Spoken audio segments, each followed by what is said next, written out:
নমস্কার বন্ধুরা, তোমাদের প্রত্যেককে স্বাগত এই চ্যানেলে। আজকের এই ক্লাসটি কিন্তু খুবই গুরুত্বপূর্ণ। তোমাদের পরীক্ষার হাতে কিন্তু আর সময় নেই। কলকাতা পুলিশ, ডব্লিউবিপি যারা প্রস্তুতি নিচ্ছ, তো প্রত্যেকেই কিন্তু ভালো করে প্রথম থেকে শেষ পর্যন্ত ক্লাসটি দেখবে। তো চলো শুরু করি। দেখো, প্রথম প্রশ্ন, ছিয়াত্তরের মন্বন্তর। ছিয়াত্তরের মন্বন্তর হয়েছিল কি? ছিয়াত্তরের মন্বন্তরের সময় বাংলার ইংরেজ গভর্নর কে ছিলেন? দেখো, ছিয়াত্তরের মন্বন্তরের সময় যে হয়েছিল সেটা হচ্ছে 1770 সাল, তাই তো? 1770 সালে কিন্তু এই ছিয়াত্তর মন্বন্তর হয়েছিল। সেই সময় বাংলায় গভর্নর হিসেবে কে ছিলেন? জন কার্টিয়ার কিন্তু গভর্নর ছিলেন। আর দেখো, এই যে ছিয়াত্তরের মন্বন্তর, এটা বাংলায় যদি বঙ্গাব্দ হিসেবে দেখা হয় তাহলে কিন্তু 1176 সালে হয়েছিল। আর সেই অনুযায়ী কিন্তু নামটা এই ছিয়াত্তরের মন্বন্তর। শিবাজির তরবারি ব্যবহার করতেন কিন্তু। হ্যাঁ, শিবাজির যে তরবারির নামটা কি? দেখো, তরবারির নাম ভবানী। এই যে ইউনিক প্রশ্ন, কিন্তু এই ধরনের প্রশ্নগুলো কিন্তু পরীক্ষায় আসে, তখন কিন্তু যদি জানা থাকে খুব সহজে উত্তর করতে পারবো। তবে দেখো, কোন নদীটি বদ্বীপ গঠন করেনি? আমরা জানি বেশিরভাগ নদী কিন্তু বদ্বীপ গঠন করেছে। তার মধ্যে দেখো, নর্মদা যে নদীটি রয়েছে সেটি কিন্তু বদ্বীপ গঠন করেনি। মানে নর্মদা নদীর যে বিস্তার লক্ষ্য করা গিয়েছে সেখানে কিন্তু বদ্বীপ কিন্তু সৃষ্টি করেনি। তারপরে দেখো, শেরশাহ নাম শুনেছি আমরা। শেরশাহ সূরিবংশের একজন অধিপতি ছিলেন। সেই শেরশাহ হিন্দু সেনাপতি কে ছিলেন? সেখানে হিন্দু সেনাপতি কে ছিলেন? দেখো, ব্রহ্মজিৎ গৌর। তিনি কিন্তু ছিলেন একজন হিন্দু এবং তার সঙ্গে তিনি কিন্তু সেনাপতি ছিলেন। তার নামগুলো ভালো করে মনে রাখবে কিন্তু। তারপর দেখো, কোন মৌর্য শাসক অমিত্রাঘাত উপাধি ধারণ করেছিলেন? তাহলে অমিত্রাঘাত উপাধি ধারণ করেছে কিন্তু বিন্দুসার। বিন্দুসার কোন বংশের সঙ্গে যুক্ত? বিন্দুসার তিনি কিন্তু হর্ষঙ্ক বংশের সঙ্গে যুক্ত। তার পরবর্তী দেখো, রেণু বা স্পোর কোন জননের একক? এই যে রেণু বা স্পোর, এটা কিন্তু অঙ্গজ জনন। ঠিক আছে, অঙ্গজ জনন প্রক্রিয়ায় কিন্তু রেণু বা স্পোরের মাধ্যমে জনন প্রক্রিয়া হয়ে থাকে। তারপরে দেখো, গাইডিং সোল, এই যে বই পরীক্ষায় আসে, হ্যাঁ, অনেক পরীক্ষায় কিন্তু প্রশ্নগুলো আসে। গাইডিং সোল এই বইটি কার লেখা? দেখো, এপিজে আব্দুল কালাম। এপিজে আব্দুল কালাম তিনি কিন্তু কি করেছেন? এই গাইডিং সোল নামে কিন্তু বইটি কিন্তু লিখেছেন। তারপর দেখো, স্বামী বিবেকানন্দ। স্বামী বিবেকানন্দকে কে জাতীয়তাবাদের প্রবর্তক বলেছিলেন? এই যে এই ধরনের উক্তিগুলো, নামকরণগুলো ভেরি মাস কিন্তু ইম্পর্টেন্ট পরীক্ষার জন্য। বিপিনচন্দ্র পাল। তাহলে বিপিনচন্দ্র পাল তিনি কিন্তু বলেছেন যে স্বামী বিবেকানন্দ হচ্ছে জাতীয়তাবাদের প্রবর্তক। তারপরে দেখো, পাটলিপুত্র। পাটলিপুত্র একটি ঐতিহাসিক শহর, তাই না? পাটলিপুত্রে কোন বৌদ্ধ মহাসম্মেলন হয়েছিল? Very much important. দেখো, বৌদ্ধ সম্মেলন হয়েছিল 4টি, তার মধ্যে তৃতীয় যে বৌদ্ধ সম্মেলন সেটি কিন্তু পাটলিপুত্র হয়েছিল। বর্তমান কিন্তু পাটনায় অবস্থিত এই পাটলিপুত্র। Very very important. তারপরে দেখো, জাতীয় কংগ্রেসের প্রতিষ্ঠার সময় ভারতের ভাইসরয় কে ছিলেন? দেখো, ভাইসরয় একটি উপাধি, তাই না? এই ভাইসরয় পদটা যেটা কিন্তু ছিলেন, ঠিক আছে, জাতীয় কংগ্রেস যখন প্রতিষ্ঠা হয়, অর্থাৎ 1885 সাল জাতীয় কংগ্রেস প্রতিষ্ঠা হয়েছিল, সেই সময় কিন্তু ভাইসরয় ছিলেন ভারতের লর্ড ডাফরিন। কে ছিলেন? Lord Dufferin. তারপরে দেখো, কার আমলে স্থানীয় স্বায়ত্তশাসন আইনটি পাশ হয়েছিল? স্থানীয় স্বায়ত্তশাসন ব্যবস্থা মানে স্থানীয় মানুষজনের দ্বারা কী হবে? সেই এলাকার শাসন বিস্তার হবে বা শাসন কার্য পরিচালনা হবে। এই যে ব্যবস্থাটা, এটা কিন্তু লর্ড রিপন তখন ছিলেন। লর্ড রিপন ছিলেন ভাইসরয়। সেই লর্ড রিপনের আমলে কিন্তু এই ব্যবস্থাটা চালু হয়েছে। মনে রাখবে প্রত্যেকটি প্রশ্ন কিন্তু।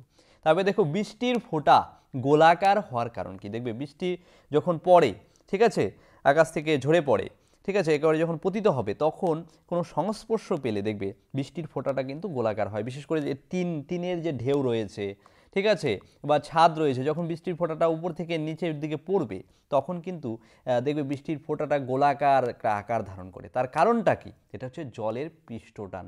জলের পৃষ্ঠটানের কারণে কিন্তু এই জলটা গোল আকৃতি ধারণ করে কিন্তু পড়ে। বিজ্ঞানসম্মত প্রশ্ন, ভালো করে কিন্তু মনে রাখবে। তারপরে দেখো, ইন্ডিয়ান সোশ্যালিস্ট, এই যে ইন্ডিয়ান সোশ্যালিস্ট পত্রিকার সম্পাদককে? ইন্ডিয়ান সোশ্যালিস্ট পত্রিকা, এই পত্রিকাটির প্রবর্তক হচ্ছে শ্যামজি কৃষ্ণ বর্মা। শ্যামজি কৃষ্ণ বর্মা হচ্ছে ইন্ডিয়ান সোশ্যালিস্ট পত্রিকার কি সম্পাদক।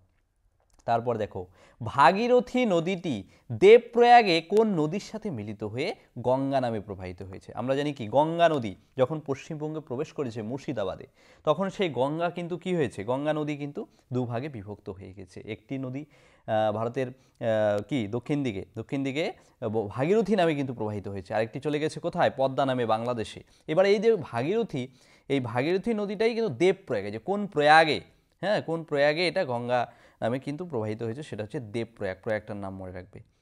দেখো, তারপর প্রবাহিত হয়ে যখন নদীটা গঙ্গা নদীটাকে আলাদা একটা নামে কিন্তু সেই জায়গায় পরিচিত লাভ করেছে, সেটা হচ্ছে আলোকানন্দা। আলোকানন্দা কিন্তু গঙ্গা নদীর সেই প্রবাহ বা প্রয়াগে যে মিলিত, সেই মিলিত সংস্পর্শে কিন্তু নামটা। তারপর দেখো কোন নৃত্যকলাটি হিন্দুস্তানি সঙ্গীতের সঙ্গে পরিবেশন করা হয়। দেখো এই যে হিন্দুস্তানি সঙ্গীত এর সঙ্গে পরিবেশন করা একটা বিখ্যাত ধ্রুপদী নৃত্য, কত্থক নৃত্য, উত্তর ভারতের বিখ্যাত নৃত্য কিন্তু। হ্যাঁ, এই নৃত্য কিন্তু হিন্দুস্তানি যে সঙ্গীত তার সঙ্গে কিন্তু পরিবেশন করা হয়। আর নৃত্য সংক্রান্ত প্রশ্ন কিন্তু অনেক পরীক্ষায় কিন্তু এসেছে। হ্যাঁ, ধ্রুপদী নৃত্যগুলো, কথাকলি, তারপরে হচ্ছে গিয়ে ভারতনাট্যম, মোহিনীয়াট্যম, ঘুরে ফিরে পরীক্ষায় কিন্তু প্রশ্নগুলো আসে, গুরুত্ব দিয়ে দেখবে। তারপরে দেখো ভারতের সবচেয়ে পুরনো তেলের খনি কোনটি। ভারতের সবচেয়ে পুরনো তেলের খনি রয়েছে কিন্তু অসমের ডিগবয় শহরে। তারপরে দেখো পশ্চিমবঙ্গকে নেপাল থেকে আলাদা করেছে কোন শৈলশিরা। পশ্চিমবঙ্গ, নেপাল, তাই না, নেপালের পশ্চিমবঙ্গেরই একটি প্রতিবেশী দেশ বলতে পারি। এই নেপাল থেকে সিঙ্গালীলা নামে একটি শৈলশিরা রয়েছে, যেটা কিন্তু পশ্চিমবঙ্গকে আলাদা করেছে নেপালের ভূখণ্ড থেকে। তারপরে দেখো কোন খেলায় নাইট ওয়াচম্যানের কথা শোনা যায়। নাইট ওয়াচম্যান এটা কিন্তু ক্রিকেট খেলার সঙ্গে যুক্ত। দেখো এই যে টার্মটা জানলে, night watchman very very important. এই ধরনের এই যে ইউনিক পয়েন্টগুলো কিন্তু পরীক্ষার জন্য ভীষণ ইম্পর্টেন্ট। তারপরে দেখো সুভাষচন্দ্র বসুর রাজনৈতিক দীক্ষাগুরু। বাহ, খুব সুন্দর প্রশ্ন। দেখো সুভাষচন্দ্র বসুর রাজনৈতিক দীক্ষাগুরু কে ছিলেন? তিনি কিন্তু চিত্তরঞ্জন দাস। চিত্তরঞ্জন দাসের কাছ থেকে তিনি কিন্তু রাজনৈতিক দীক্ষা নিয়েছিলেন। বন্ধুরা, আরেকটি কথা, WBP constable, SI and KP constable অধ্যায়ভিত্তিক সেরা প্রস্তুতি নিতে আমাদের হোয়াটসঅ্যাপ নাম্বারে একবার হোয়াটসঅ্যাপ করে নাও। গণিত, ইংরেজি, জিকে, রিজনিং প্রত্যেকটা বিষয়ে একদম অধ্যায় ধরে ধরে বেসিক লেভেল থেকে একদম প্রথম থেকে ক্লাস করানো হবে। মাসিক কোনো বেতন নেই, পরীক্ষা পর্যন্ত সেরা গাইডেন্স পাবে নতুন সিলেবাস অনুযায়ী। Live class, recorded class plus PDF all পাবে। একবার পেমেন্ট করলেই যতদিন না চাকরি পাচ্ছ ক্লাস করতে পারবে। One time payment. 5 জন আলাদা আলাদা টিচার্সের মাধ্যমে তোমাদের প্রত্যেকটি সাবজেক্ট ধরে ধরে অঙ্ক একদম যারা কিছুই বুঝতে পারো না তাদের জন্য জলের মতো সহজ করে বুঝিয়ে দেওয়া হবে। আমাদের কলকাতা পুলিশের এসআইতে আমরা 95% হুবহু প্রশ্ন কমন দিয়েছি প্রমাণসহ।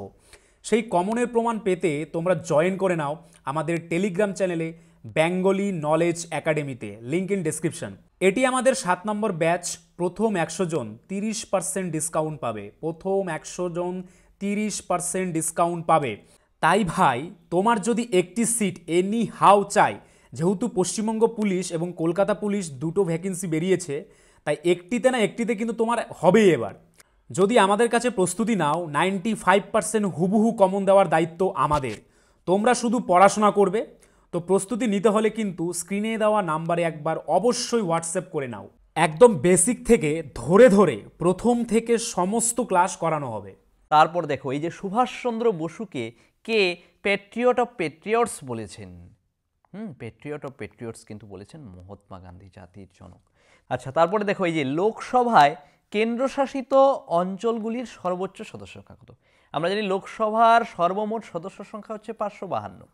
হ্যাঁ, বর্তমানে কিন্তু আবার 545 জন রয়েছে। হ্যাঁ, কম বেশি হতে পারে এটা। তার মধ্যে দেখো এই দুইটা ভাগ থাকে, একটা হচ্ছে রাজ্য, মোটামুটি রাজ্যে থাকে 530 আর কেন্দ্র থাকে 20 জন। হ্যাঁ, এটার মধ্যে কম বেশি হতে পারে, সেই পদ অনুযায়ী কিন্তু সদস্য সংখ্যা যখন নির্বাচিত হয় সেটা অনুযায়ী, কিন্তু সর্বাধিক থাকে 552 কিন্তু। আর কেন্দ্রশাসিত অঞ্চলের দখলে রয়েছে কিন্তু 20টি। তবে দেখো কে সংবিধান সভার প্রথম অধিবেশনে সভাপতি করেছিল। এই যে সংবিধান সভা গঠনের সময় কিন্তু সভাপতিত্বর পদ কিন্তু নেওয়া হয়েছিল। এটা কিন্তু প্রথম হয়েছিলেন কে? সচ্চিদানন্দ সিনহা। তিনি কিন্তু প্রথম সংবিধান এর সভাপতিত্ব করেছিলেন। তবে দেখো ভারতের কোন স্থানে রকেট উৎক্ষেপণ কেন্দ্র অবস্থিত। ভারতের রকেট উৎক্ষেপণ কেন্দ্রটি কিন্তু থুম্বাতে অবস্থিত। কোথায় অবস্থিত? থুম্বা, নামটা মনে রাখবে, জায়গার নামটা। তারপর দেখো ভারত ছাড়া আর কোন দেশে 15ই আগস্ট স্বাধীনতা দিবস পালন করা হয়। দেখো আমাদের দেশ ভারতবর্ষে কিন্তু 15ই আগস্ট স্বাধীনতা দিবস পালন করা প্রত্যেকেই আমরা জানি এটা, কিন্তু আর কোন দেশে এরকম পালিত হয় এটা কিন্তু জানি না। তো ভালো করে জেনে রাখবে, দক্ষিণ কোরিয়া। এই দক্ষিণ কোরিয়া দেশটিতে কিন্তু 15ই আগস্ট তারিখে কিন্তু স্বাধীনতা দিবস পালন করা হয়। তার সঙ্গে বলছি এই যে পিডিএফটি তৈরি করেছি, ঠিক আছে, এটি কিন্তু ভীষণই ইম্পর্টেন্ট, তোমাদের কিন্তু খুবই কাজে লাগবে। তো যারা মনে করছে যে পিডিএফটা একবার শেষ মুহূর্তে নিয়ে একবার দেখবো, তারা কিন্তু অতি অবশ্যই কিন্তু এই যে স্ক্রিনে দেওয়া নম্বরে কিন্তু একবার হোয়াটসঅ্যাপ করে নেবে, আর কিন্তু সময় নেই। তার সঙ্গে বলছি যে এই যে সাজেশনটি, এই সাজেশনটি কিন্তু পরীক্ষার জন্য কিন্তু তোমাদের খুব ভীষণভাবে কিন্তু কাজে লাগবে। আর কেননা কেপিএসআই পরীক্ষাতে কিন্তু সম্প্রতি কেপিএসআই পরীক্ষায় কিন্তু 95% কিন্তু কমন চলে এসেছে আমাদের এই সাজেশন থেকে। তাই এই পরীক্ষার জন্য কিন্তু ভীষণ ভীষণ important. My experiment with truth, এই যে মাই এক্সপেরিমেন্ট উইথ ট্রুথ গ্রন্থটির রচয়িতাকে, এটি কিন্তু রচয়িতাকে মহাত্মা গান্ধী। মহাত্মা গান্ধী কিন্তু তার বিখ্যাত গ্রন্থ হচ্ছে মাই এক্সপেরিমেন্ট উইথ ট্রুথ। তারপরে দেখো রবি শাস্ত্রীর পুরো নাম কি? একজন ক্রিকেট বিশেষজ্ঞ ক্রিকেটার ছিলেন, হ্যাঁ, তার পুরো নাম হচ্ছে রবিশঙ্কর জয়দ্রথ শাস্ত্রী, নামটা মনে রাখবে। তারপরে দেখো ভারতে পাবলিক ওয়ার্কস ডিপার্টমেন্ট কে স্থাপন করেছেন? ভারতে পাবলিক ওয়ার্কস ডিপার্টমেন্ট কিন্তু স্থাপন করেছেন লর্ড ডালহৌসি। লর্ড ডালহৌসি তিনি কিন্তু এই পাবলিক ওয়ার্কস ডিপার্টমেন্ট কিন্তু স্থাপন করেছেন। তারপরে দেখো রেকর্ডিং ক্যাসেটের ফিতেতে কিসের আস্তরণ থাকে? রেকর্ডিং ক্যাসেট, ক্যাসেটগুলো যে ব্যবহার করা হয় সেখানে আয়রন অক্সাইডের কিন্তু একটা আস্তরণ থাকে। তারপরে দেখো শুদ্ধি আন্দোলন, এই যে ঐতিহাসিক শুদ্ধি আন্দোলন, শুদ্ধি আন্দোলন শুরু করেন কে? তিনি করেছেন একজন সমাজ সংস্কারক দয়ানন্দ সরস্বতী।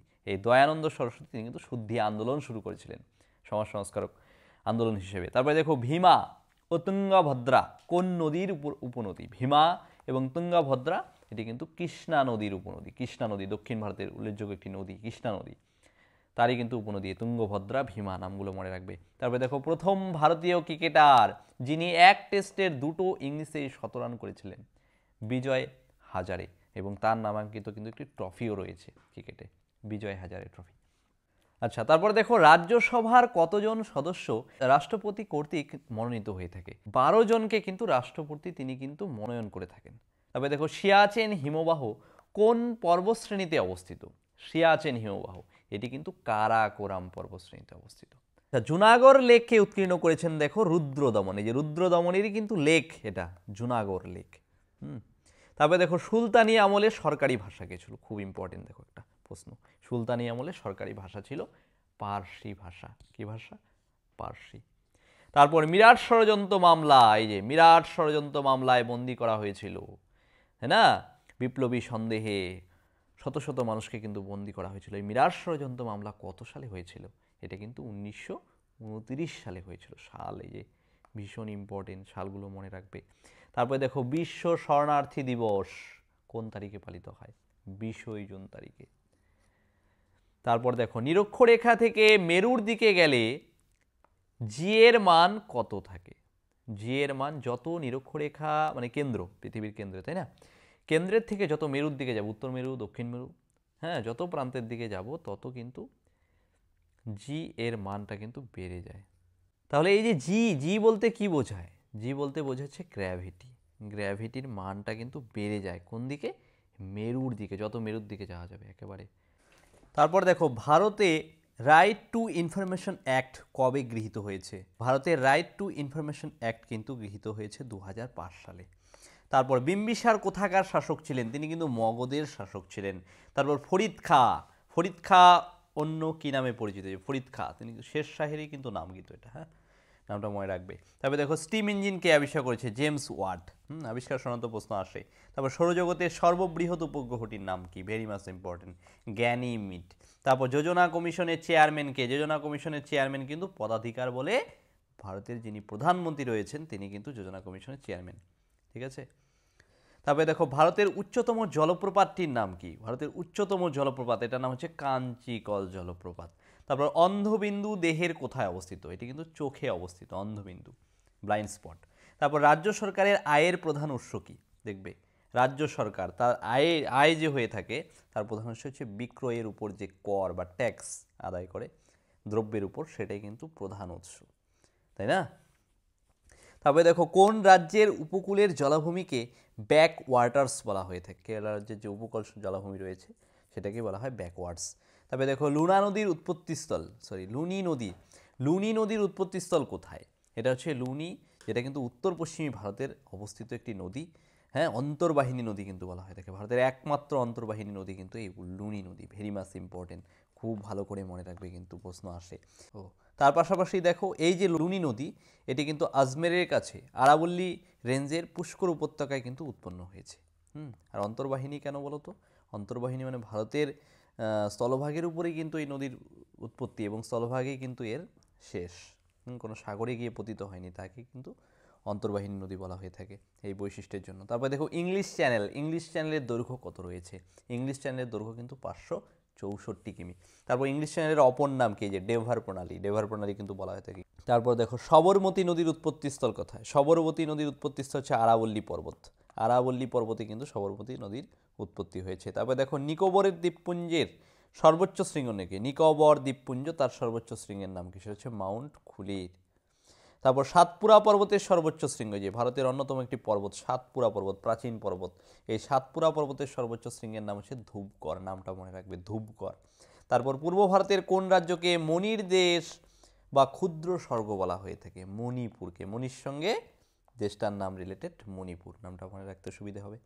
তারপর দেখো কলকাতার কালীঘাট মন্দিরটি স্থাপিত হয়েছে কত সালে? 1809 সালে কিন্তু কালীঘাট মন্দিরটি স্থাপিত হয়েছে। তারপরে দেখো ক্রেস্কোগ্রাফ যন্ত্রকে আবিষ্কার করেছেন বিজ্ঞানী জগদীশচন্দ্র বসু। তারপর মাদার টেরেসা নোবেলের শান্তি পুরস্কার লাভ করেছে কত সালে? 1979 সালে তিনি কিন্তু নোবেল শান্তি পুরস্কার কিন্তু পেয়েছেন, একটি উল্লেখযোগ্য পুরস্কার, হ্যাঁ, নোবেল পুরস্কার। বিদেশি হিসাবে মাদার টেরেসা এবং ভারতে তিনি থাকতেন, তাই কিন্তু পেয়েছেন। তারপরে দেখো আধুনিক নার্সিংয়ের জন্মদাত্রীকে, নার্সিং ব্যবস্থার যে জন্ম দিয়েছেন ফ্লোরেন্স নাইটিঙ্গেল, তাকে কিন্তু নার্সিংয়ের জন্মদাত্রী বলা হয়, ভীষণ ইম্পর্টেন্ট। পরবর্তী প্রশ্ন দেখো পশ্চিমবঙ্গের প্রথম মহিলা রাজ্যপালের নাম কি? পদ্মজা নাইডু, নামটা মনে রাখবে। তারপরে দেখো শত্রুজনতা বা অমিত্রাঘাত উপাধি কে লাভ করেছিলেন? বিন্দুসার, তিনি কিন্তু এই উপাধি লাভ করেছিলেন তার বীরত্বের জন্য। তারপরে কোন মোগল সম্রাটকে প্রিন্স অফ বিল্ডার্স বলা হয়ে থাকে? প্রিন্স অফ বিল্ডার্স বলা হয় মোগল সম্রাট শাহজাহানকে। এই যে তাজমহল নির্মাণ করেছে, মতি মসজিদ নির্মাণ করেছে, হ্যাঁ, এই সমস্ত বিশেষ কৃতিত্বের জন্য কিন্তু প্রিন্স অফ বিল্ডার্স বলা হয়ে থাকে। তবে দেখো বাল্যবিবাহ সতীদাহ প্রথা রদ, বিধবাদের উপর বিধবাদের বিয়ে দেওয়ার প্রচেষ্টায় কোন মুঘল সম্রাট সচেষ্ট ছিলেন? তিনি কিন্তু আকবর। আকবর মুঘল সম্রাটের শ্রেষ্ঠ সম্রাট, তার কিন্তু বিশেষ কৃতিত্বও ছিল। তারপর দেখো এলাহাবাদের কুম্ভ মেলা, এলাহাবাদের কুম্ভ মেলা ভারতের একটি জনপ্রিয় মেলা কিন্তু, হ্যাঁ, সর্ববৃহৎ মেলা বলা যেতে পারে কুম্ভ মেলা। কত বছর অন্তর হয়ে থাকে? 12 বছর অন্তর অন্তর কিন্তু এই মেলা অনুষ্ঠিত হয়। তবে দেখো ক্লোরোফর্মের আবিষ্কর্তাকে? ক্লোরোফর্মের আবিষ্কর্তা হচ্ছে জেমস ইয়ং সিমসন। মার্কিন যুক্তরাষ্ট্রের স্বাধীনতা দিবস কোন তারিখে পালিত হয়? 4 জুলাই তারিখে। তারপর শ্রী শ্রী রামকৃষ্ণ পরমহংসদেব বলে আখ্যা পেয়েছেন, এই আখ্যাটা কে দিয়েছে পরমহংসদেব নামে? এটা দিয়েছে সন্ন্যাসী তোতাপুরী। তোতাপুরী কিন্তু পরমহংসদেব বলেছিলেন শ্রীরামকৃষ্ণকে। তারপর দেখো জাতীয় কংগ্রেসের 3বার সভাপতি কে হয়েছিলেন? দেখো ভীষণ ইম্পর্টেন্ট, ভেরি মাচ ইম্পর্টেন্ট কিন্তু। তিনবার সভাপতি হয়েছিলেন দাদা ভাই নওরোজি। তিনি কিন্তু সর্ববয়স্ক ব্যক্তিও ছিলেন এই দাদা ভাই নওরোজি, 3বারের মতো সভাপতি হয়েছেন। তারপরে দেখো কোন নোবেল জয়ীকে আধুনিক পরমাণু তত্ত্বের প্রতিষ্ঠাতা বলা হয়ে থাকে? নোবেল জয়ী নিলস বোরকে কিন্তু আধুনিক পরমাণু তত্ত্বের প্রতিষ্ঠাতা বলা হয়ে থাকে। তারপরে গান্ধীজিকে পবিত্র যোদ্ধা কে বলেছিলেন? গান্ধীজিকে পবিত্র যোদ্ধা কিন্তু বলেছেন নেলসন ম্যান্ডেলা। নেলসন ম্যান্ডেলা দক্ষিণ ভারতের প্রধানমন্ত্রী ছিলেন এবং তিনিও নোবেল পুরস্কার পেয়েছিলেন কিন্তু নেলসন ম্যান্ডেলা, তিনি কিন্তু গান্ধীজিকে পবিত্র যোদ্ধা বলেছিলেন। তবে দেখো আজাদ হিন্দ ফৌজের প্রথম প্রধান সেনাপতি কে? উত্তর হবে ক্যাপ্টেন মোহন সিং, তিনি কিন্তু ছিলেন আজাদ হিন্দ ফৌজের প্রধান সেনাপতি। তারপর কোন ধরনের রোগীকে ডায়ালিসিস করানো হয়ে থাকে? হ্যাঁ, ডায়ালিসিস একটি প্রক্রিয়া কিন্তু যাদের কিডনির সমস্যা রয়েছে, হ্যাঁ, কিডনি সমস্যায় যারা ভোগেন তাদের কিন্তু রোগ নির্ণয়ের ক্ষেত্রে এই ডায়ালিসিস কিন্তু করা হয়ে থাকে। তবে দেখো পোলিওর টিকা উদ্ভাবন করেছে কে? পোলিওর টিকা উদ্ভাবন করেছে জোনাস সাল্ক, নামটা মনে রাখবে। তারপর ক্যালকুলেটরের আবিষ্কার কে?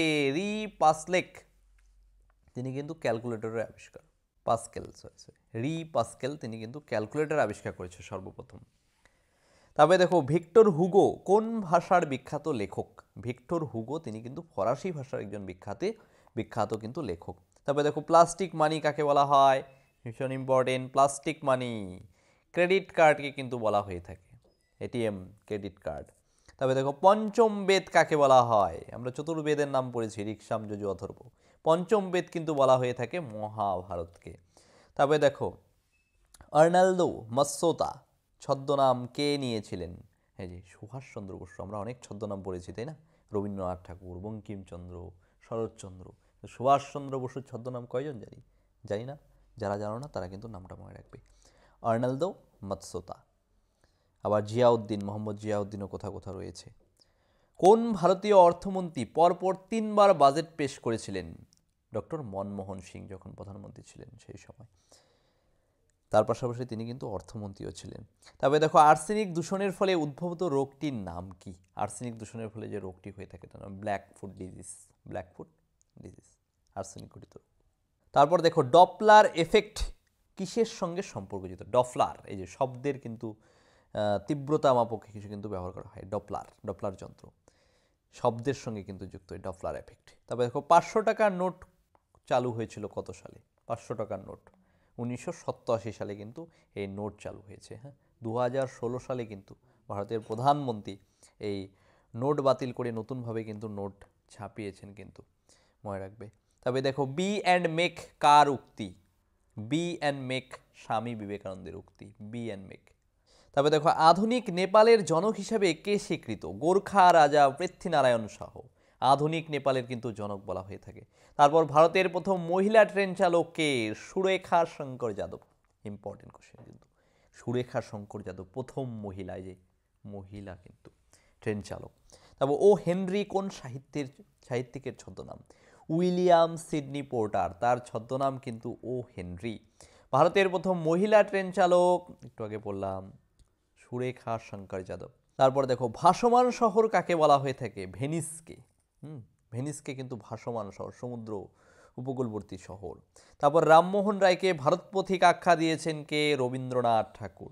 রামমোহন রায়কে রাজা উপাধি কে দিয়েছেন? সম্রাট দ্বিতীয় আকবর। ঘুরে ফিরে প্রশ্ন আসে কিন্তু, সহজ সরল হলেও কনফিউজ তৈরি করতে পারে, নামগুলো মনে রাখবে। তারপরে দেখো, 76-এর মন্বন্তরের সময় বাংলার ইংরেজ গভর্নর কে ছিলেন? জন কার্টিয়ার। কোন দুটি দেশের মাঝে ডেড সি অবস্থিত? এই যে ডেড সি, যে সিতে মানুষ কিন্তু ডোবে না, ডেড সি। এই ডেড সি কিন্তু ইসরায়েল এবং জর্ডনে অবস্থিত, দুটি দেশের নাম ইসরায়েল ও জর্ডেন।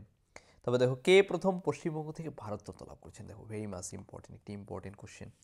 বিধানচন্দ্র রায়, ডক্টর বিধানচন্দ্র রায়, এবং তিনি কিন্তু পশ্চিমবঙ্গের মুখ্যমন্ত্রীও ছিলেন এবং ভারতরত্ন সম্মান লাভ করেছে। ভারতের বিখ্যাত পুরস্কার, সর্ববৃহৎ পুরস্কার বলা যেতে পারে।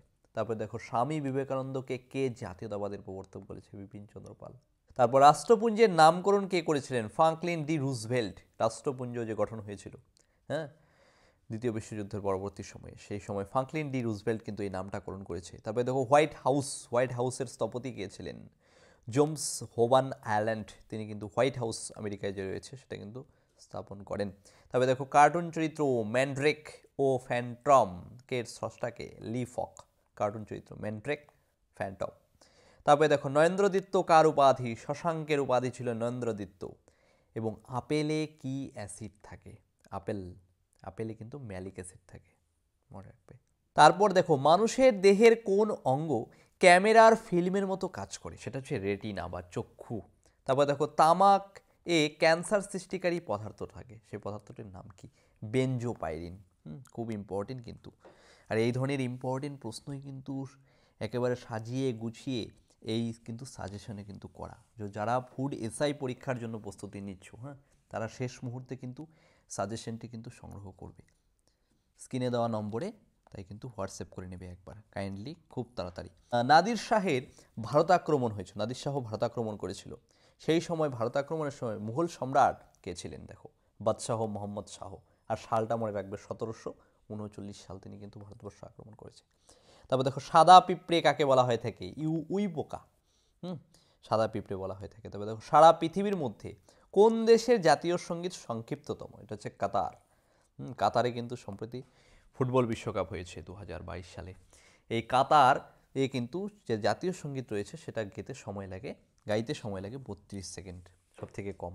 প্রথম কোন বিদেশি ভারতরত্ন পুরস্কার পেয়েছেন? দেখো, ইম্পর্টেন্ট কোশ্চেন কিন্তু, খান আব্দুল গফর খান, এবং তিনি কিন্তু 1987 সালে কিন্তু এই ভারতরত্ন পুরস্কার পেয়েছে পাকিস্তান থেকে। তবে দেখো, বয়কট আন্দোলনের দুজন মুসলিম নেতা, বাংলায় বয়কট আন্দোলন হয়েছিল, স্বদেশী আন্দোলন হয়েছিল, আমরা পড়েছি। সেখানকার দুজন মুসলিম নেতার নাম হচ্ছে আব্দুল রসুল আর হচ্ছে মৌলভী লিয়াকত হোসেন। নামগুলো মনে রাখবে, আব্দুল রসুল, মৌলভী লিয়াকত হোসেন, এই মুসলিম নেতা বলেছে কিন্তু, হ্যাঁ, আরও অন্যান্য ভারতীয় নেতা কিন্তু রয়েছে।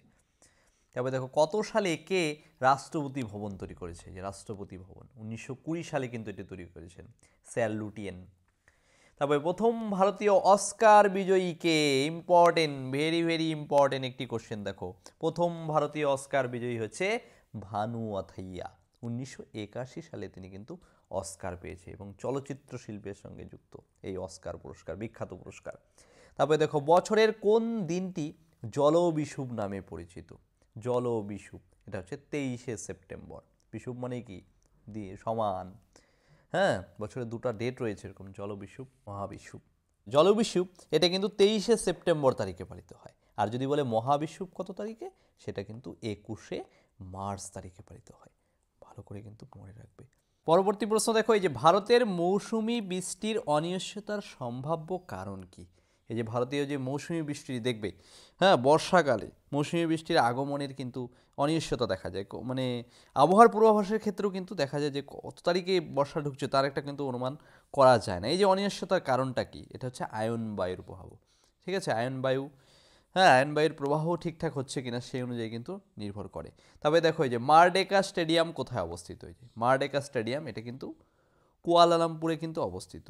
আচ্ছা, এই যে স্টেডিয়ামটি কুয়ালালামপুর, এটি কিন্তু মালয়েশিয়াতে অবস্থিত, হ্যাঁ, মালয়েশিয়াতে অবস্থিত একটি ফুটবল স্টেডিয়াম। ফুটবল স্টেডিয়াম কিন্তু এই হচ্ছে কুয়ালালামপুর। তারপরে দেখো পশ্চিমবঙ্গের গাঙ্গেয় অঞ্চলের গড় বৃষ্টিপাত কত? হ্যাঁ, গাঙ্গেয় অঞ্চল বলতে গঙ্গা নদী তীরবর্তী যে অঞ্চল, ঠিক আছে, এই গাঙ্গেয় অঞ্চলের গড় বৃষ্টিপাতের পরিমাণটা কত? এটা হচ্ছে 100 থেকে 200 সেমি। পরবর্তী প্রশ্ন দেখো, এই যে মন্তাখার উত তোয়ারিখ ঐতিহাসিক গ্রন্থ কে রচনা করেছেন? এটা কিন্তু রচনা করেছেন বদায়ুনি। কে রচনা করেছেন? বদায়ুনি। তারপরে দেখো মরু অঞ্চলে মেঘ থেকে বৃষ্টি না হওয়ার কারণ কি? দেখবে মরু অঞ্চলে মেঘ রয়েছে কিন্তু বৃষ্টি নেই, তার কারণটা কি? ওখানকার জলবায়ুতে আর্দ্রতার পরিমাণ খুবই কম, ঠিক আছে, সেই মেঘ রয়েছে শুষ্ক অবস্থায়, হ্যাঁ, মেঘে জলীয় বাষ্প কম থাকে তার জন্য। তারপরে দেখো রবারের বাণিজ্যিকভাবে ভালকানাইজেশনে ব্যবহৃত যে যৌগটি ব্যবহার করা হয়, যে রাসায়নিক উপাদান, গ্যাসীয় উপাদান, সেটা হচ্ছে সালফার। কোন যৌগ ব্যবহার করা হয়? সালফার। তারপর দেখো কাহিনী, কাহিনী সিনেমাতে বব বিশ্বাস চরিত্রটিকে অভিনীত করতে দেখা গিয়েছে, হ্যাঁ, এবং সেটা কিন্তু খুব বিশেষ খ্যাতি লাভ করেছে এই চরিত্রটি।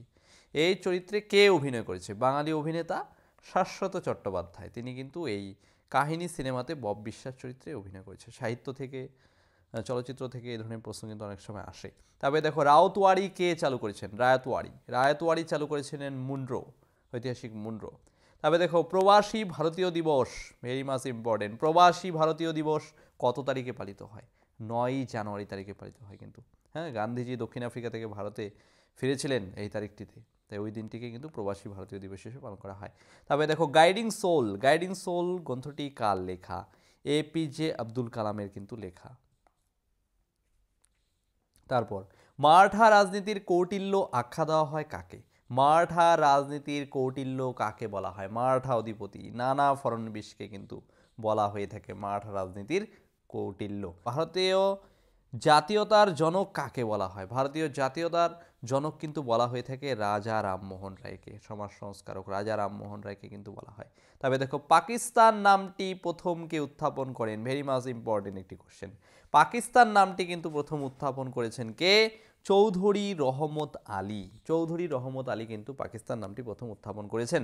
তবে দেখো পুরীর জগন্নাথের মূর্তি কি কাঠ দ্বারা তৈরি হয়েছে? হ্যাঁ, পুরীর বিখ্যাত মন্দির জগন্নাথের মন্দির উড়িষ্যাতে, হ্যাঁ, ওই যে মন্দিরটি, এটি কিন্তু নিম কাঠ ব্যবহার হয়েছে, হ্যাঁ, নিম কাঠের পরিমাণ বেশি রয়েছে। তবে দেখো ভারতের কোন রাজ্যে পোলো খেলার উৎপত্তি হয়েছে? পোলো বিশেষ ধরনের একটি খেলা কিন্তু, হ্যাঁ, নামটা মনে রাখবে, যে হ্যাঁ একটা ইউনিক নাম কিন্তু পোলো।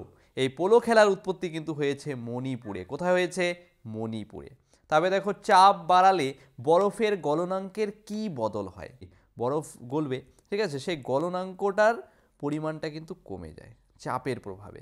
তবে দেখো উস্তাদ বরে গুলাম আলী খাঁ কিসের সঙ্গে যুক্ত ছিলেন? তিনি ছিলেন একজন ধ্রুপদী সঙ্গীত শিল্পী। কি নাম? উস্তাদ বরে গুলাম আলী খাঁ। এই যে সঙ্গীত শিল্পী, বাদ্যযন্ত্র, হ্যাঁ, এবং কে কোন ক্ষেত্রে যুক্ত, এই ধরনের প্রশ্ন কিন্তু আসে পরীক্ষায়, মনোযোগ সহকারে দেখবে। আচ্ছা, তারপর দেখো ভারতীয় জাতীয় কংগ্রেসের কোন ভাইসরয়ের আমলে এই জাতীয় কংগ্রেসটি কিন্তু প্রতিষ্ঠিত হয়েছে? ভারতীয় যে জাতীয় কংগ্রেস কোন ভাইসরয়ের আমলে প্রতিষ্ঠিত হয়েছে? তখন ভাইসরয় ছিলেন লর্ড ডাফরিন। ভালো, গুরুত্বপূর্ণ কোশ্চেন কিন্তু একটি। নবজাগরণ বা রেনেসাস বা নবজাগরণ প্রথম কোন দেশে শুরু হয়েছে? এটা কিন্তু ইতালিতে শুরু হয়েছে। তবে দেখো খামসিন কোন প্রকারের বায়ুপ্রবাহের নিদর্শন? খামসিন হচ্ছে এক ধরনের স্থানীয় বায়ু। তারপর কোন হরমোনের জন্য ডায়াবেটিস মেলিটাস রোগ হয়ে থাকে? এটা হচ্ছে ইনসুলিন হরমোনের জন্য কিন্তু ডায়াবেটিস মেলিটাস রোগটি কিন্তু হয়ে থাকে। তবে দেখো ভারতের রাষ্ট্রপতি কত নম্বর ধারার মাধ্যমে মৃত্যুদণ্ড পাওয়া ব্যক্তিকে ক্ষমা করতে পারেন? Important question. রাষ্ট্রপতি কিন্তু একমাত্র ব্যক্তি রয়েছে যার কিন্তু এই ক্ষমতা রয়েছে। এটা কিন্তু ৭২ নং ধারা, বিশেষ করে ধারাটা ইম্পর্টেন্ট। কত নং ধারা? ৭২ নং ধারা। তবে দেখো হিস্টামিন থেকে কি রোগ হয়ে থাকে? হিস্টামিন কিন্তু যৌগ, এখান থেকে যে রোগটি হয়েছে সেটা হচ্ছে অ্যালার্জি রোগ, স্কিন ঘটিত একটি রোগ কিন্তু। তবে দেখো টমেটোর উৎপত্তি হয়েছে কোন দেশে? টমেটো খাদ্যদ্রব্য, এটা কিন্তু পেরুতে প্রথম উৎপত্তি হয়েছে। তবে দেখো কেইবুল লামজাও জাতীয় উদ্যান, এই যে জাতীয় উদ্যান ইম্পর্টেন্ট, কিন্তু জাতীয় উদ্যান থেকে প্রশ্ন আসে কিন্তু, এটি কিন্তু মণিপুরে অবস্থিত। তবে দেখো মল্লার রাগটি কোন যুগে সৃষ্টি হয়েছিল? মল্লার রাগ মোগল যুগে কিন্তু সৃষ্টি হয়েছিল, এক ধরনের সঙ্গীত রাগ হিসেবে কিন্তু ব্যবহার হয়ে থাকে, এটার নাম বলা হয়।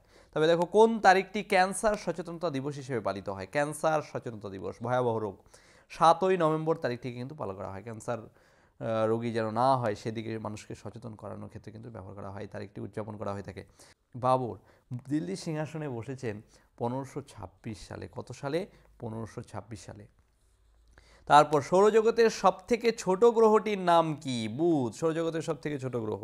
তারপর কোন মৃত্তিকায় চা গাছ ভালো জন্মায়? চা গাছ ভালো জন্মায় কিন্তু ল্যাটেরাইট মৃত্তিকায়, পাহাড়ি অঞ্চলে। তবে দেখো আইহোল প্রশস্তির রচয়িতাকে, এই যে প্রশস্তি, আইহোল প্রশস্তি রচয়িতা করেছে রবি কীর্তি, কিন্তু ইম্পর্টেন্ট। দেখো সালোক সংশ্লেষে সক্ষম একটি প্রাণী, তার নাম কি? ইউগ্লিনা। বায়োলজি কথাটি প্রথম কে প্রবর্তন করেছে? দেখো বায়োলজি কথাটি প্রথম প্রবর্তন করেছেন কিন্তু ল্যামার্ক। কে করেছে? ল্যামার্ক করেছে। তারপর দেখো সংবিধানের নির্দেশমূলক নীতি সংগৃহীত হয়েছে কোন দেশ থেকে? ভারতীয় সংবিধানের নির্দেশমূলক নীতিগুলো সংগৃহীত হয়েছে কিন্তু আয়ারল্যান্ডের সংবিধানের নীতি আদর্শ গ্রহণ করে। তারপরে দেখো পোস্ট অফিস গ্রন্থটি কার লেখা? ইম্পর্টেন্ট, পোস্ট অফিস বা ডাকঘর, এই গ্রন্থটির লেখক হচ্ছে রবীন্দ্রনাথ ঠাকুর।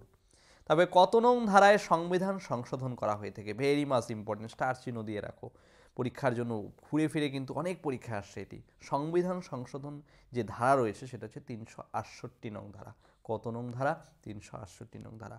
তারপর দেখো আরাবল্লী কি জাতীয় পর্বত? আরাবল্লী পর্বতের নাম শুনেছি আমরা, এটি কিন্তু একটি প্রাচীন পর্বত এবং এটি ক্ষয়জাত পর্বত।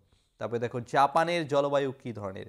জাপানের জলবায়ু কিন্তু নাতিশীতোষ্ণ প্রকৃতির, সমুদ্র তীরবর্তী অঞ্চলে অবস্থিত। তবে দেখো কুকি আঙ্গামি ভারতের কোন অঞ্চলের উপজাতি? এই যে উপজাতি, উপজাতি রিলেটেড প্রশ্নগুলো কিন্তু ভালো করে লক্ষ্য দেখবে এগুলো। এটা হচ্ছে মণিপুরের কিন্তু উপজাতি কুকি আঙ্গামি। তারপর দেখো মানব শরীরে শক্তির যোগান কে দেয়?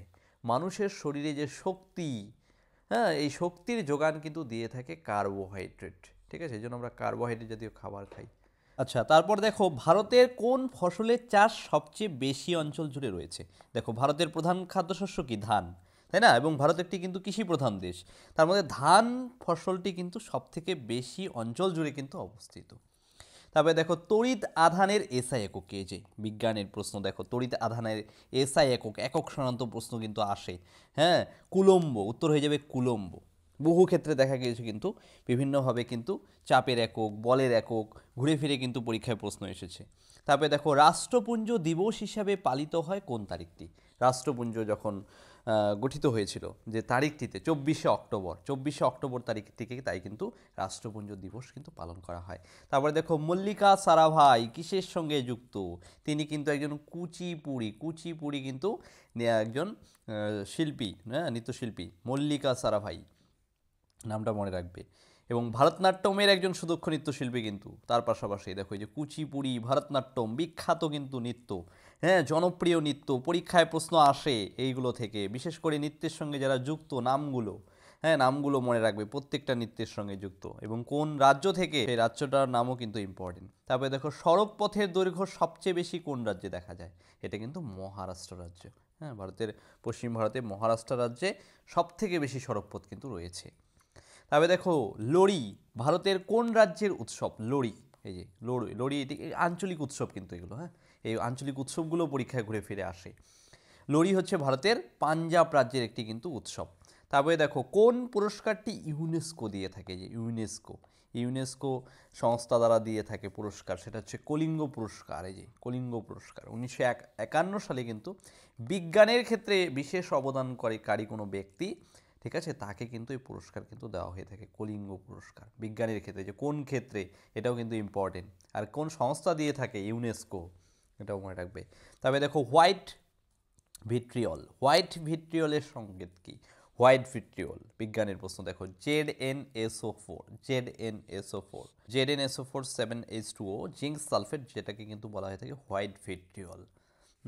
তবে দেখো ভারতীয় সংবিধানে মৌলিক কর্তব্যের সংখ্যা কত? ভারতীয় সংবিধানে কিন্তু মৌলিক কর্তব্য রয়েছে 11টি, আগে ছিল 10টি, এখন কিন্তু 11টি। এবং সর্বশেষ যে মৌলিক কর্তব্য যুক্ত হয়েছে, যে 6 থেকে 14 বছর বয়সী প্রতিটি শিশুকে শিক্ষাদানের, প্রাথমিক শিক্ষাদানের কিন্তু ব্যবস্থা করবে তার পিতা মাতা, অভিভাবক। এটি কিন্তু মৌলিক কর্তব্য হিসেবে সংযোজিত হয়েছে। তবে দেখো কোথায় রাসায়নিক সারের শিল্প গড়ে উঠেছে? রাসায়নিক সার শিল্প গড়ে উঠেছে বারাউনিতে, ভারতের বারাউনিতে রাসায়নিক সারের শিল্প কিন্তু গড়ে উঠেছে। তবে দেখো ম্যারাথন দৌড়ের দূরত্ব কত মাইল হয়ে থাকে?